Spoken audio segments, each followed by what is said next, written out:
Mom laughed and said, "No wonder you're still single at 35. I smiled and replied, "Actually, I've been married for 3 years, you just weren't invited." The family photo she was holding slipped right out of her hands.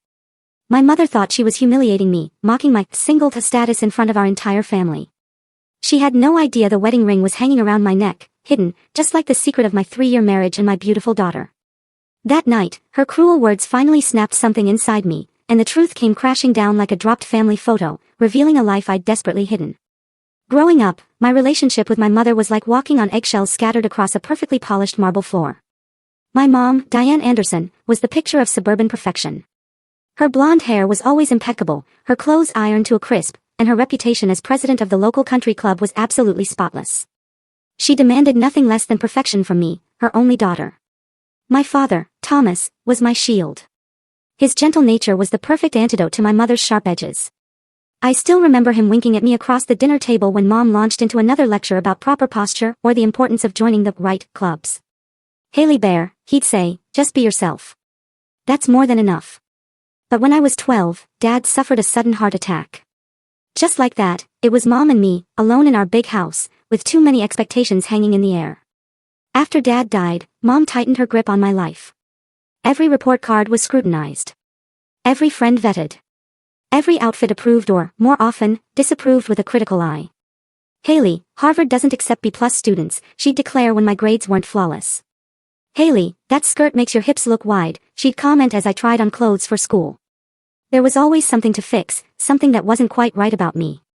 By high school, I was an expert at dodging her criticisms. I joined all the right clubs, maintained a perfect GPA, and dated boys from good families that Mom approved of. David Jenkins, the son of Dad's old business partner, was her favorite. "Now there's a boy with a future," she'd say, subtly hinting I should take him seriously. The fact that David had the personality of cardboard and hands that wandered too freely never seemed to matter. The real problems began in college. Mom had my entire future mapped out, Ivy League, law, or medicine, and married to someone from our social circle by 25. I dutifully attended Columbia, as she wished, but I chose English literature instead of pre-law. "Poetry won't pay the bills, Haley," she sighed, a sound I'd come to dread. By the time I graduated, the pressure to find the perfect match was unbearable. Mom would arrange dinner parties, conveniently inviting the eligible sons of her friends. "Margaret's son just made partner at his law firm," she'd whisper, loud enough for everyone to hear. Or "James just bought a summer house in the Hamptons, isn't that wonderful?" Each potential suitor was paraded before me like prize cattle at an auction. When I dared to date someone of my own choosing, Mom found ways to sabotage it. She accidentally mentioned my childhood bedwetting problem to Michael during dessert. She questioned Paul's career prospects so aggressively he never called again.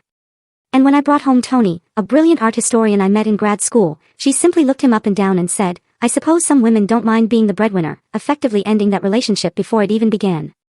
The comparisons to other daughters were constant, and they were cutting. "Did you know Stephanie is engaged to a surgeon?" Or, "Melissa just got promoted to vice president at her firm, and she still has time to volunteer at the hospital." The unspoken message was always clear, other daughters were succeeding where I was failing. By 25, I felt utterly suffocated. The constant pressure, the disapproval, the feeling that I could never quite measure up had worn me down. So, when a job opportunity came up in Seattle, 2,000 miles from our Connecticut home, I jumped at it. Mom was furious. "Running away won't find you a husband, Haley," she scoffed as I packed my things. "You'll end up alone if you keep making these reckless decisions." I moved anyway, telling myself it was just for a year or two, just to gain some independence. The truth was, despite everything, I still longed for her approval. Every accomplishment, every small success in my new life, I measured against the question, would this finally be enough to make Mom proud? But as the distance between us grew, both physical and emotional, I started to breathe more freely, to discover who I was beyond the confines of her expectations.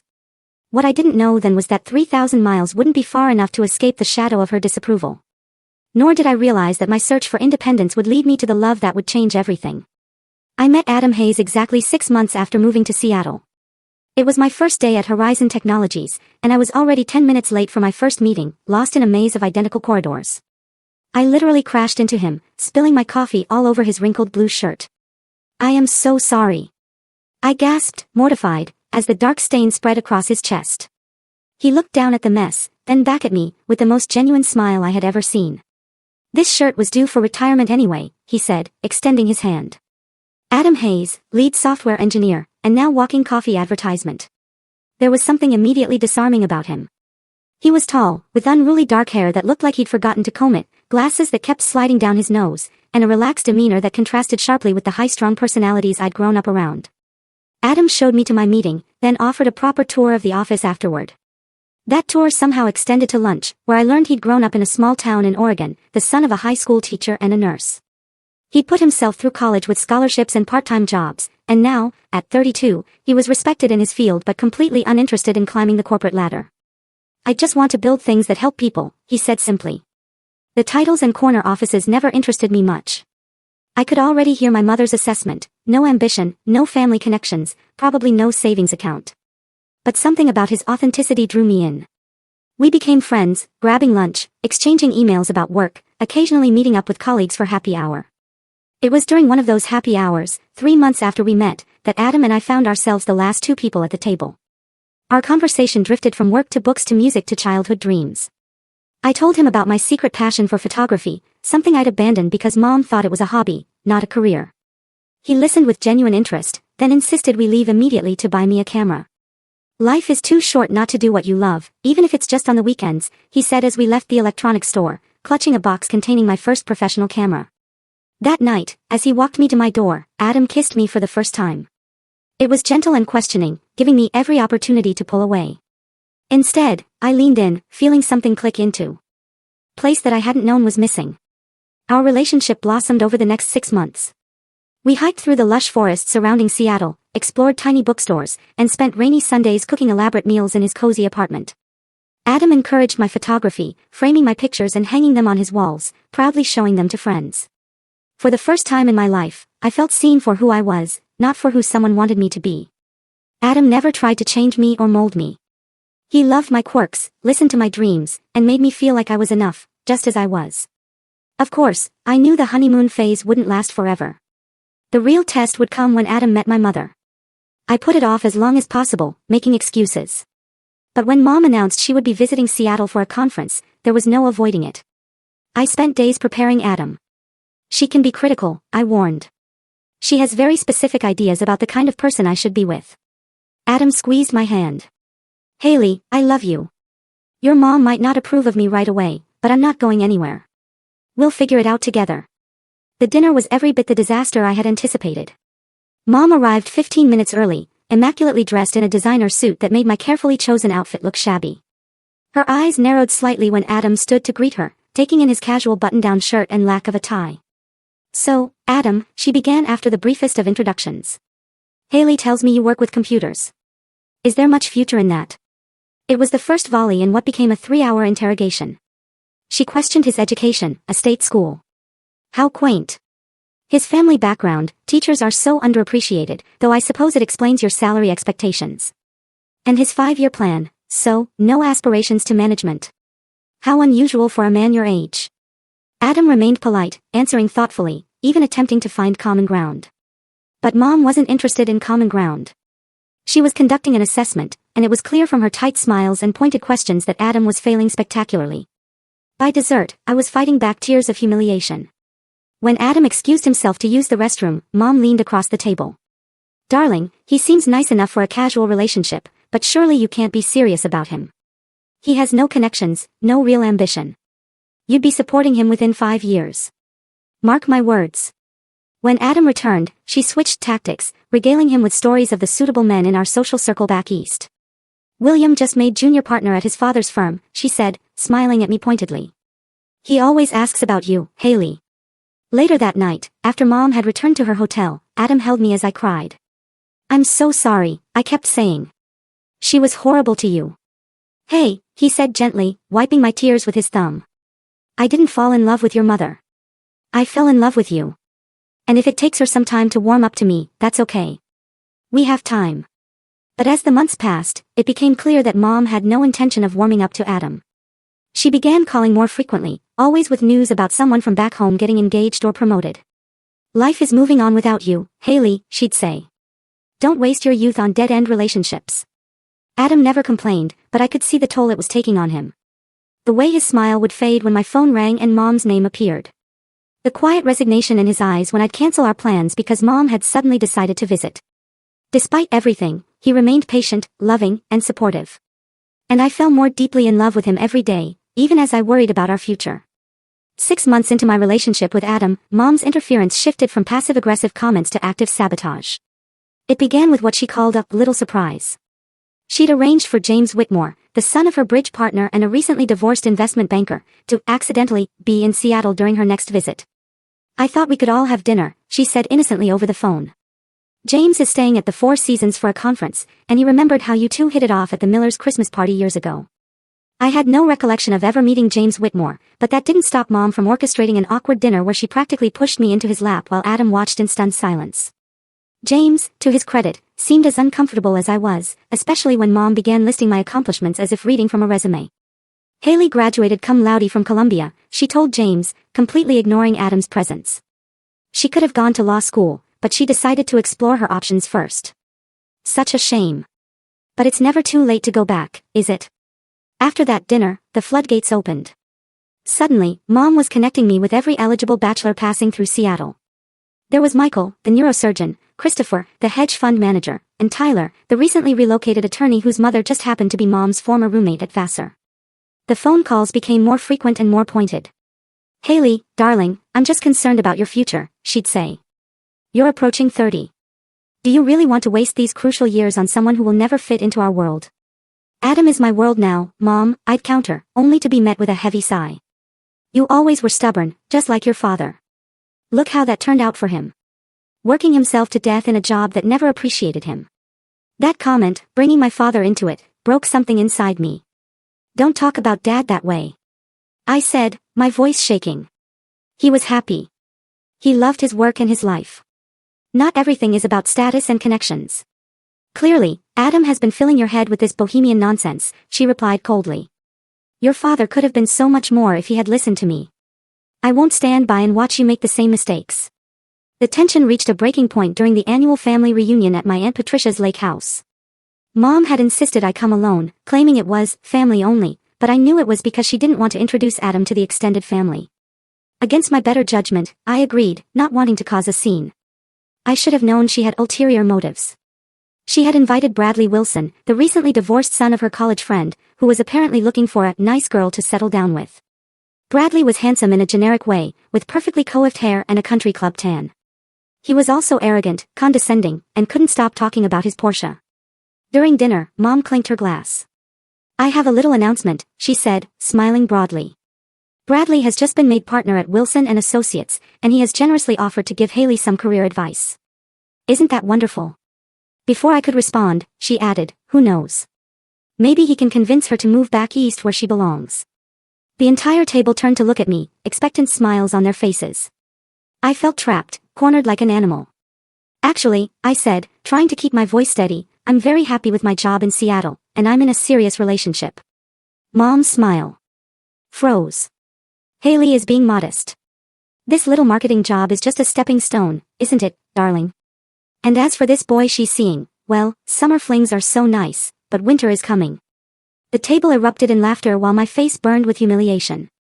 Later, as Bradley cornered me on the porch with thinly veiled propositions disguised as career opportunities, I texted Adam, "I can't do this anymore. Can you come get me?" 3 hours later, Adam's modest Honda pulled into the circular driveway of my aunt's lakeside mansion. The look on Mom's face when I introduced him to everyone and announced we were leaving together was a mixture of shock, anger, and embarrassment. "You're making a scene, Haley," she hissed as I gathered my things. "No, Mom," I replied, loud enough for nearby relatives to hear. "You have been making a scene since the day I introduced you to Adam." The drive back to Seattle was tense. For the first time since we'd been together, Adam didn't try to smooth things over or look for the bright side. "I can't keep doing this, Haley," he said finally, his knuckles white on the steering wheel. "I love you, but your mother is never going to accept me, and I can't spend the rest of our lives being treated like I'm not good enough." "Are you breaking up with me?" I asked, my heart pounding. He sighed deeply. "No. I'm asking you to make a choice. Either we find a way to set boundaries with your mother, or this relationship isn't going to survive." The next few weeks were some of the hardest of my life. I tried explaining to Mom that her behavior was damaging my relationship, but she dismissed my concerns. "If your relationship can't withstand a mother's natural concern, then it's not strong enough to begin with," she said. Meanwhile, tensions with Adam continued to grow. We started arguing about small things, the pressure from my family casting a shadow over our once easy relationship. I'd wake up in the middle of the night, crying silently while Adam slept beside me, torn between the two people I loved most in the world. The breaking point came when Mom showed up unannounced at my apartment one Sunday morning. Adam and I had been enjoying a lazy breakfast when the doorbell rang. There stood Mom, designer suitcase in hand, announcing she'd decided to spend some quality time with me. For the next week, she dominated every conversation, criticized everything from my apartment decor to my job performance, and made it impossible for Adam and me to have any private time. When Adam suggested we all go to dinner to clear the air, Mom declined, claiming she had a headache, only to call an hour later asking me to come home because she was feeling lonely. After Mom finally left, Adam and I had the biggest fight of our relationship. "She's never going to stop, Haley," he said, pacing our small living room. "She'll keep interfering until she gets what she wants, which is us breaking up. What am I supposed to do?" I cried. "She's my mother. And I want to be your husband," he shouted back, then stopped abruptly, looking as surprised by the words as I was. In the stunned silence that followed, we both realized we'd reached a crossroads.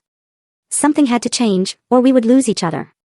Neither of us knew then just how dramatic that change would be, or how it would alter the course of both our lives forever.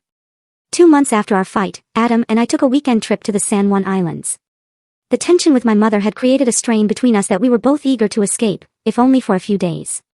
We stayed in a small cottage overlooking the water, spent our days hiking through forests of towering pines, and our evenings watching the sunset paint the sky in brilliant oranges and pinks. On our second night, Adam suggested a walk along the beach after dinner. The moon was full, casting a silver path across the dark water. We walked hand in hand, the only sound the gentle lapping of waves against the shore and the distant cry of seagulls. "Do you remember the first time we went to the coast?" Adam asked, stopping to pick up a smooth stone and skip it across the water. I smiled at the memory.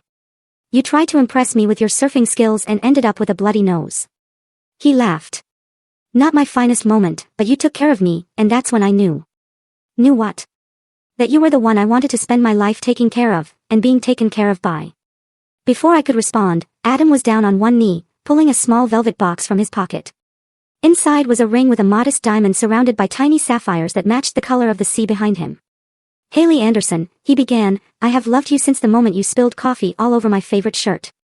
I love your kind heart, your quiet strength, your determination to see the good in people, even when they make it difficult." He took a deep breath.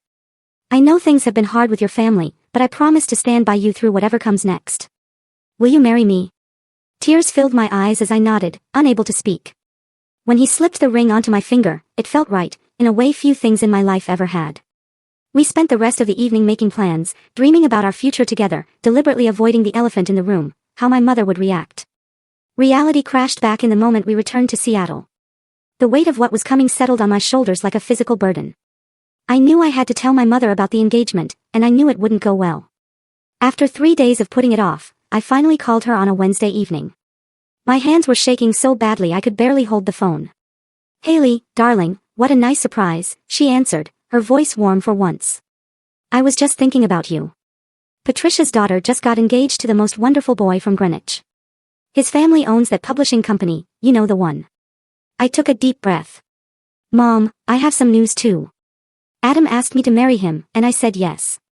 The silence that followed was so complete I thought the call had dropped. Then came her voice, cold and controlled. "I see. And when did this happen?" "Last weekend. We went to the San Juan Islands and, have you set a date?" she interrupted. "Not yet. We were thinking maybe next spring or so, there's still time to reconsider," she cut in again. "Darling, engagements break all the time. No one would think less of you." I gripped the phone tighter. "Mom, I am not breaking the engagement. I love Adam, and we are getting married. Haley Elizabeth Anderson," she said, her voice dropping to a dangerous whisper, "you cannot possibly be serious about marrying that nobody. What about your future? What about children? Do you want them growing up without the advantages you had?" "Adam is not a nobody," I said, feeling my temper rising. "He is brilliant and kind and loves me for who I am, not who he wants me to be." "Is that a dig at me?" she asked sharply. "After everything I've done for you, I have only ever wanted what is best for you." "No, Mom. You have only ever wanted what you think is best for me. There's a difference." The conversation deteriorated from there. Mom alternated between icy fury and tearful manipulation, telling me I was throwing away my future, that I would regret this decision, that I was breaking her heart. Your father would be so disappointed, she said, delivering the cruelest blow she could think of. Dad would have loved Adam, I countered, tears streaming down my face. He would have seen what a good man he is. Well, your father isn't here, is he? And I am telling you, this is a mistake. If you marry that man, Haley, do not expect me to be there. In fact, do not expect me to be in your life at all. Her final words left me cold. If you choose him over your family, Haley, do not ever call me mother again. The line went dead, and I collapsed onto the floor, sobbing uncontrollably. That was how Adam found me an hour later when he came home from work. He held me as I told him everything through hiccuping sobs. She said she would disown me, Adam. She said not to call her mother anymore. Adam's face was grim, but his voice was gentle. Haley, I love you more than anything, but I need you to be sure. If you want to call off the engagement, I will understand. I looked up at him through swollen eyes. Is that what you want? No, he said firmly. I want to marry you. I want us to build a life together, but I don't want to be the reason you lose your family. I thought about my mother's ultimatum, about her constant criticism and manipulation, about the way she had never accepted the choices I made for myself. Then I thought about Adam, who had loved and supported me unconditionally, who had never tried to change me or mold me into someone I was not. You are not the reason, I said finally. She is. I am not calling off the engagement, Adam. I want to marry you. But what? I took a deep breath, the kernel of an idea forming. But I don't think I can face a big wedding with her there, or worse, with her making everyone miserable. What would you think about eloping? Just us. Somewhere beautiful. Without all the drama. Adam studied my face carefully. Are you sure that's what you want? Not just to avoid your mother, but really what you want for our wedding? I nodded, feeling a strange sense of relief wash over me. Yes. Just us. Making promises to each other. That's all that matters to me. 2 weeks later, we were married in a small ceremony on the same beach where Adam had proposed. His parents were there, along with his sister and her husband, and my 2 closest friends from Seattle. It was simple, intimate, and perfect in every way, except for the hollow space where my family should have been. As we exchanged vows with the sound of waves crashing behind us, I made another silent promise to myself. I would not let my mother's absence taint this day or our future together. I was choosing happiness, choosing love, choosing Adam. It was the hardest decision I had ever made, but standing there, looking into the eyes of the man who loved me completely, I knew it was the right one. What I didn't know then was that this decision would set in motion a chain of events that would force me to live a double life for the next 3 years, a life of secrets and omissions that would eventually collide in the most dramatic way possible. Our honeymoon was a week in a small coastal town in Oregon, not far from where Adam grew up. We stayed in a charming bed and breakfast, spent our days exploring tide pools and hiking coastal trails, and our evenings planning our future together. For that one perfect week, I didn't think about my mother or the family I had left behind. It was just Adam and me, starting our life together. Reality returned when we got back to Seattle. My mother had called twice during our honeymoon, leaving messages as if nothing had happened. Haley, darling, call me back when you get a chance. Janet Williams is hosting a charity gala next month, and I thought you might want to fly back for it. Her son Stephen just finished his residency at Mass General. I listened to her messages with a mix of sadness and disbelief. It was as if she had completely erased our last conversation from her memory, along with my engagement to Adam. When I finally called her back, I carefully avoided any mention of the wedding. I can't make it to Janet's gala, I said. Work is really busy right now. Always work with you, she sighed. Well, when are you coming to visit then? It's been months. This began the strangest chapter of my life. I kept in touch with my mother through carefully choreographed phone calls and occasional visits east, during which I would remove my wedding ring and slip it onto a chain around my neck, hidden beneath my clothes. Adam never came with me on these trips, understanding that it was easier this way, though I could see the hurt in his eyes each time I packed my bags. When Mom visited Seattle, which thankfully was rare, I would temporarily move back into my old apartment, which we had kept specifically for this purpose. Adam would stay with friends until she left. The apartment was maintained as if I still lived there alone, complete with a single toothbrush in the bathroom and no male clothing in sight. This place could use a man's touch, Mom would often comment, looking around the deliberately sparse decor. Maybe if you spent. I would smile tightly and change the subject, the weight of my secret life growing heavier with each lie. Meanwhile, Adam and I built our real life together in a cozy house we purchased in a quiet neighborhood north of the city. It had a small garden where Adam planted vegetables and a spare bedroom that we talked about turning into a nursery someday. We made friends with our neighbors, joined a local book club, and settled into the comfortable routines of married life. My career at Horizon Technologies flourished. I was promoted to Senior Communications Director, leading a team of 5 and overseeing all the company's public relations efforts. Adam continued to excel in his role as well, developing software that earned recognition throughout the industry. Every success, every happy moment, was shadowed by the knowledge that I was hiding half my life from my mother. There were times when I almost told her the truth, when the weight of the deception became almost unbearable. But then she would make some cutting remark about Adam or my career choices, and I would remember why I had made this decision in the first place. Our second anniversary coincided with some unexpected news. I was pregnant. Adam and I had been trying for a few months, but the reality of it still took my breath away. As the doctor confirmed what the home test had suggested, Adam squeezed my hand so tightly I thought he might break it, his face a mixture of joy and disbelief. "We're going to be parents," he whispered as we left the doctor's office, one hand protectively on my still flat stomach. The pregnancy brought our double life into sharp focus. How could I hide a child from my mother? Would I pretend to be a single mother? Would I continue the elaborate charade, now with a baby involved? The questions swirled in my mind as my body changed and our baby grew. We found out we were having a girl during the 20-week ultrasound. Adam cried when the technician pointed to the screen and said, "Congratulations, it's a girl."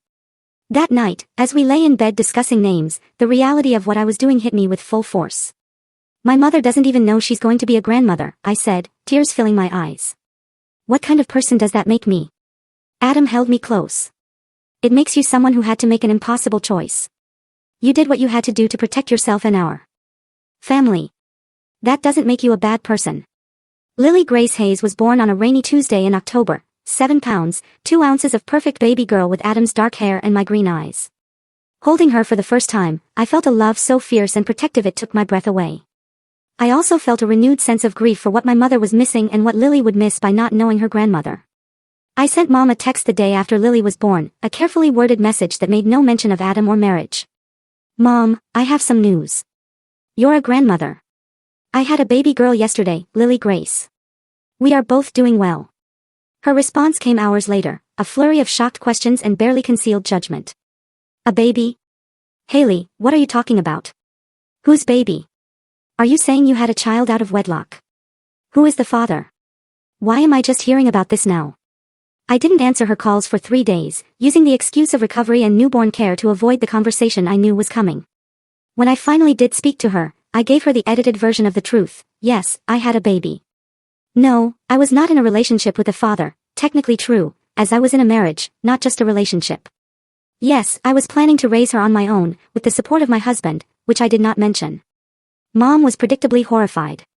"This is what happens when you move across the country, away from your family and proper influences," she said, her voice cold with disapproval.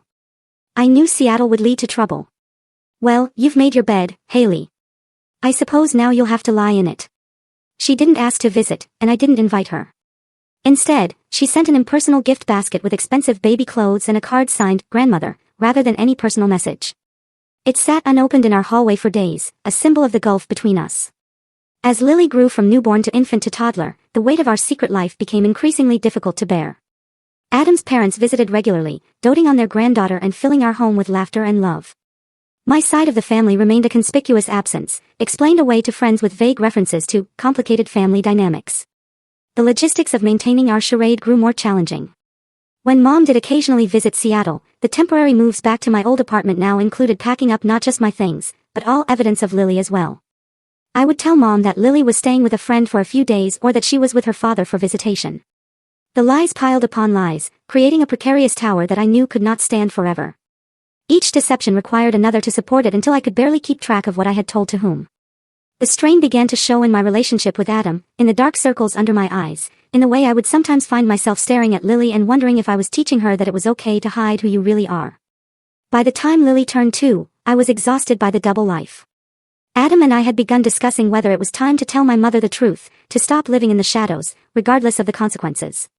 But every time I worked up the courage, something would happen to remind me why I had made this choice in the first place. A cutting remark from Mom about single motherhood, a pointed question about when I was going to get my life together and find a proper father for Lily.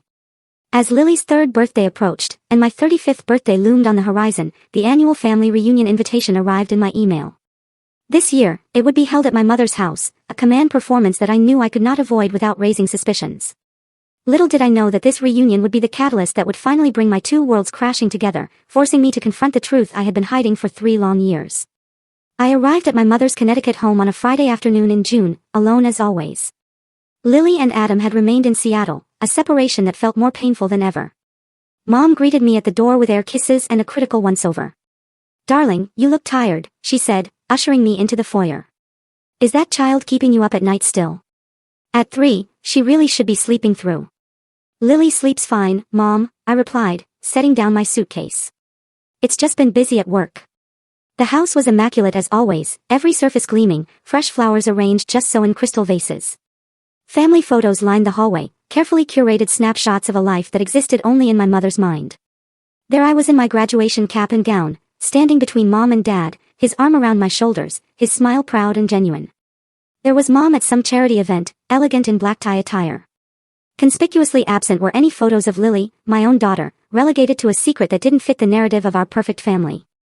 The reunion officially began that evening with dinner for the immediate family, the extended relatives set to arrive the following day. Aunt Patricia was there with her husband Robert, my cousins Jessica and Matthew with their spouses, and my uncle James, my father's younger brother, who had flown in from Chicago.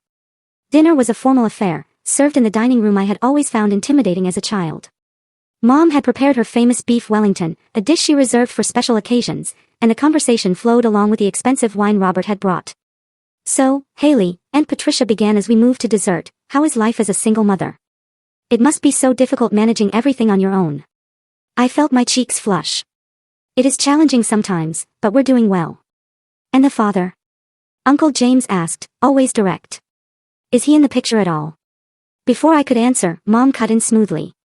"Haley prefers not to discuss that situation, James. Some decisions, once made, are best left in the past." The way she said it, with that slight edge to her voice, made it clear what she thought of my situation. I gripped my fork tightly, fighting the urge to tell them all the truth then and there. The evening progressed with more subtle digs and probing questions disguised as concern. By the time I retreated to my old bedroom, I was emotionally exhausted. I called Adam, speaking in hushed tones, even though my door was closed. "I don't know if I can do this for another 2 days, I confessed, curled up on my childhood bed. Mom keeps making these comments, and everyone looks at me like I'm some cautionary tale." "Then tell them," Adam said simply. "Tell them the truth, Haley. Or come home. You don't have to stay there and take this." I sighed, looking around the room that had once been my sanctuary and now felt like a museum to a person I no longer was. "I can't just leave. That would only make things worse, and I'm not ready to tell them yet. I need to find the right moment." The next day brought the arrival of the extended family, cousins and second cousins and great aunts, filling the house with noise and activity. I moved through the crowd, answering the same questions about Seattle and work and Lily, carefully navigating around any mention of my personal life. It was during the formal dinner that evening that everything came to a head. Mom had seated me between cousin Rachel, who had recently made partner at her law firm, and great aunt Eleanor, who had a habit of dispensing unsolicited life advice. The table was beautifully set, candles flickering in silver holders, the good china and crystal brought out for the occasion. Mom stood at the head of the table, raising her glass for a toast. "To family," she said, smiling benevolently at the gathered relatives. "The most important thing in life." Murmurs of agreement rippled around the table as everyone drank. Then Mom continued, "And to new beginnings. Jessica and Matthew are expecting their first child in December, making me a great aunt at last." Congratulations erupted as Jessica blushed happily, her husband squeezing her hand. I felt a stab of pain, thinking of Lily, who was already 3 and had never been acknowledged this way by her own grandmother. "And of course," Mom added, her gaze sliding to me, "we continue to hope that Haley will find her way. 35 and still single. But as they say, it's never too late." Laughter rippled around the table, indulgent and slightly pitying. I sat frozen, the wine glass halfway to my lips, as Mom continued, "Though perhaps it is time to accept that some women are simply meant for career success rather than family life. Not everyone can have it all, after all." "Actually, Mom," I heard myself say, my voice clear and steady despite the thundering of my heart. "I am not single." The table fell silent, all eyes turning to me. Mom's smile remained fixed, though her eyes narrowed slightly. "Darling, what are you talking about? Have you been keeping secrets from your mother?" There it was. The perfect opening, delivered with just enough saccharine concern to mask the accusation beneath. Something snapped inside me. 3 years of lies and pretense and hidden resentment, finally breaking free. Yes, I have, I said, setting down my glass carefully. I have been married for 3 years. The silence that followed was absolute. Mom's smile froze, her face a mask of confusion and disbelief. What are you saying, Haley? This is not funny. It's not a joke, Mom. I married Adam Hayes 3 years ago. The same Adam you said was not good enough for me. The same Adam who is Lily's father and my husband. Around the table, relatives exchanged shocked glances, and Aunt Patricia's hand flew to her mouth. Uncle James let out a low whistle. That is not possible, Mom said, her voice rising slightly. You would have told me. You wouldn't have kept something like that from your own mother. I laughed, a sound without humor. Wouldn't I? You told me if I married him, I should never call you mother again. You gave me an ultimatum, and I made my choice. I never said that, she protested, looking around the table for support. Haley is exaggerating. We had a disagreement about her boyfriend. That is all. Husband, I corrected. And you did say it. You said if I chose him over my family not to call you mother anymore. So I did what you asked. I never told you I got married. I never told you Adam is Lily's father. I never told you about our house or our life together or any of it. Mom's hand trembled as she reached for the small clutch beside her plate. She opened it, removing a silver-framed photo she always carried, a family portrait taken at my college graduation. This is our family, she said, holding it up like evidence in a trial. Just us. That was 10 years ago, Mom. This is our family now. I pulled out my phone, opening to a recent photo of Adam, Lily, and me at the park, our faces close together, smiling in the sunlight. I held it out to her. Mom stared at it for a long moment. Then suddenly, the frame slipped from her fingers, crashing to the table and sending shards of glass across the pristine white tablecloth. You lied to me, she whispered, her face pale. For 3 years, you lied to my face. Yes, I admitted, I did. Because you gave me no choice. You made me choose between the man I love and my mother, and it broke my heart. But I chose Adam, and it was the right choice. He loves me for who I am, not for who he wants me to be. Mom pushed back from the table abruptly, her chair scraping loudly against the hardwood floor. I think you should leave, she said, her voice shaking with anger or hurt or both. If this is how little our family means to you, that you would deceive us this way, then perhaps you do not belong here after all. I stood slowly, looking around at the shocked faces of my relatives. I'm sorry you had to find out this way, I said to them. I never wanted to lie to any of you, but Mom made it impossible for me to tell the truth. As I turned to leave, Uncle James spoke up. Diane, this is ridiculous. She's your daughter. Are you really going to throw her out for getting married? Stay out of this, James. Mom snapped. You have no idea what she has done. What she has done is create a family, Aunt Patricia said quietly. Is that really so unforgivable? Mom didn't answer, her back rigid as she stared out the dining room window. I gathered my purse and walked to the door, pausing for a moment. For what it's worth, Mom. I never wanted it to be this way.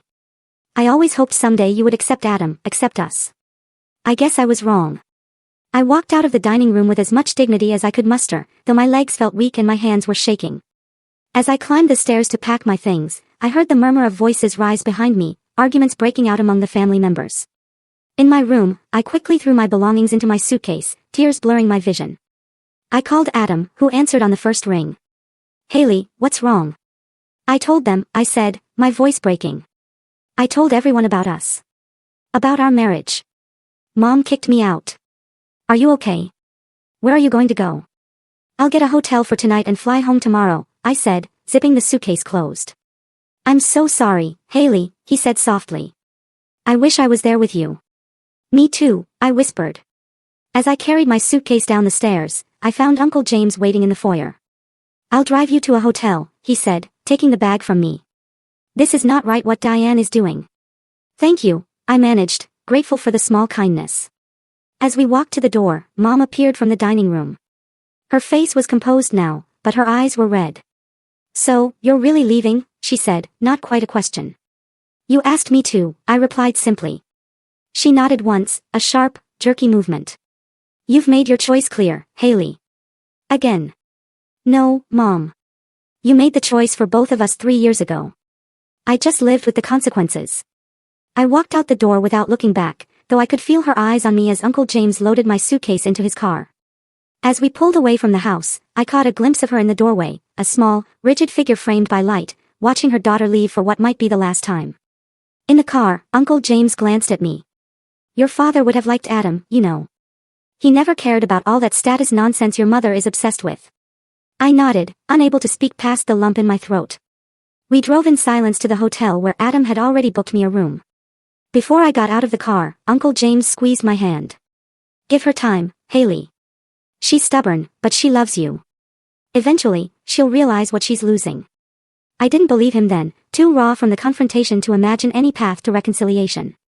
As I checked into the hotel alone, my family celebrating without me just miles away, I felt both a profound sense of loss and, surprisingly, relief. The secret was out. The double life was over. Whatever came next, at least I would face it honestly, with Adam by my side. The flight back to Seattle the next morning was a blur. I moved through the airport in a daze, replaying the previous night's events in my mind, analyzing every word, every expression, wondering if I could have handled things differently. By the time the plane touched down, I had cycled through grief, anger, guilt, and back again multiple times. Adam and Lily were waiting at the arrival's gate, my daughter bouncing with excitement, a homemade sign reading, "Welcome home, Mommy," clutched in her small hands. The sight of them, my real family, broke through the numbness that had enveloped me since leaving Connecticut. I swept Lily into my arms, breathing in her sweet scent, feeling her little arms wrapped tightly around my neck. "Missed you, Mommy," she whispered, and I had to bite my lip to keep from crying. Adam embraced us both, his steady presence anchoring me. "How are you holding up?" he asked quietly as we walked to the car. "I don't know," I answered honestly. "It feels like I've lost her all over again, but also like maybe I lost her years ago and just didn't want to admit it." The days that followed were strangely peaceful. The weight of secrecy had been lifted, and despite the pain of my mother's rejection, I felt lighter somehow. I threw myself into being present with Lily, savoring ordinary moments that had often been overshadowed by the stress of maintaining my double life. Morning cuddles, bedtime stories, weekend trips to the park, all took on a new sweetness now that they were not tainted by lies. A week after the confrontation, I received a text from Aunt Patricia. "Your mother is not speaking to anyone who defended you," she wrote. "But several of us would like to keep in touch. Is that okay with you?" I sent back my email address and phone number, touched by the small rebellion of my relatives. Over the next few weeks, I received messages from various family members.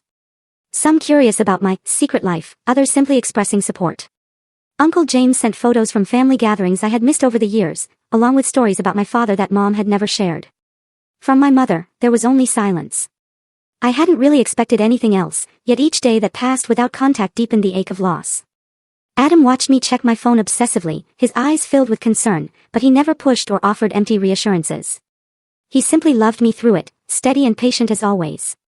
A month after the reunion, a letter arrived in our mailbox, addressed to me in my mother's distinctive handwriting. I stared at it for a long time before finding the courage to open it. "Haley," it began, "no, dear, or other affectionate greeting. I have been thinking about what happened at the reunion. While I cannot condone the deception you practiced for 3 years, I recognize that my own actions may have contributed to your decision. Your father always said I was too rigid, too concerned with appearances. Perhaps he was right." The letter continued for several pages, alternating between justified anger at my lies and reluctant acknowledgement of her role in creating the situation. It was not exactly an apology, but it was more self-reflection than I had ever seen from her. "I don't know where we go from here," she concluded. "But I find I am not ready to lose my only child or to continue missing out on my granddaughter's life. If you are willing, perhaps we could speak on the phone sometime." I cried as I read the letter, then read it again with Adam, analyzing every word for hidden meanings or manipulations. In the end, we decided together that it represented a genuine, if imperfect, olive branch. I called her the following Sunday. The conversation was stilted and awkward, both of us carefully avoiding anything that might trigger another confrontation. We talked about the weather, about her garden, about Lily's preschool. It was superficial, but it was a start. Those Sunday calls became a weekly ritual. Gradually, the conversations grew longer and more substantial. She asked questions about Adam, tentative at first, then with increasing interest. I shared stories about our life together, our home, our plans for the future. She listened, occasionally offering comments that revealed she was still processing the reality of my choices. "You own a house?" she asked during one call, surprise evident in her voice. "With a garden?" "Yes, Mom. Adam grows vegetables. Lily has her own little patch where she plants sunflowers." A pause. "Your father always wanted a vegetable garden. I never had the patience for it." 3 months after the reunion, Mom asked if she could visit. Adam and I discussed it at length, weighing the potential benefits against the risk of reopening old wounds. In the end, we decided to invite her, but on our terms this time. You would be welcome to visit, I told her during our next call. But you need to understand that this is our home, our life. I need you to respect that, to respect Adam as my husband and Lily's father. I understand, she said, her voice uncharacteristically subdued. I would like to try, Haley. I really would. Her first visit was tense but civil. She arrived with an expensive doll for Lily and a bottle of wine for dinner, both peace offerings in their way. When Adam greeted her at the door, she stiffly extended her hand, which he took with a warm smile that never faltered despite her obvious discomfort. Lily, unaware of the complex history between her grandmother and parents, charmed Mom with her curiosity and energy. By the end of the first day, I caught Mom smiling genuinely as Lily showed her the collection of rocks she had gathered from our garden. That evening, after Lily was in bed, the three of us sat in the living room, the conversation halting and careful. Finally, Mom set down her wine glass and looked directly at Adam. I owe you an apology, she said formally. I judged you unfairly, based on superficial criteria that have nothing to do with your character or your ability to make my daughter happy. It is clear to me now that you have done that, made her happy in ways I failed to recognize. Adam nodded, accepting her words with grace. Thank you for saying that, Diane. All I have ever wanted is for Haley to be happy. We both want that. Mom turned to me then, her expression softening. I have missed so much of your life, Haley. 3 years of marriage, Lily's birth and first steps. I will always regret that. I regret the lies, I admitted. I hated living that way, always hiding half my life from you. But I didn't see another option at the time. There is blame enough for both of us, she said quietly. Perhaps we can do better going forward. It was the closest thing to a mutual understanding we had ever reached. The visit ended with tentative plans for Mom to return for Lily's birthday in October, and a promise to send regular updates and photos in the meantime. The healing process was slow and not without setbacks. Mom occasionally slipped into old patterns, making subtle digs about our modest home or questioning our parenting choices. But now, instead of swallowing my hurt or avoiding confrontation, would calmly set boundaries. That comment was hurtful, Mom, I would say. If you continue speaking to us that way, we will have to end this visit early. To my surprise, she usually backed down, sometimes even apologizing.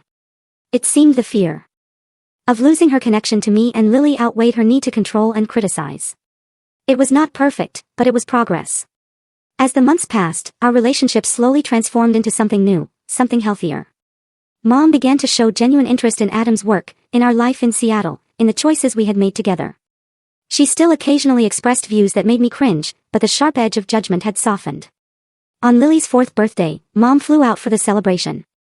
She brought a photo album she had created, filled with pictures of me as a child, of Dad, of our family.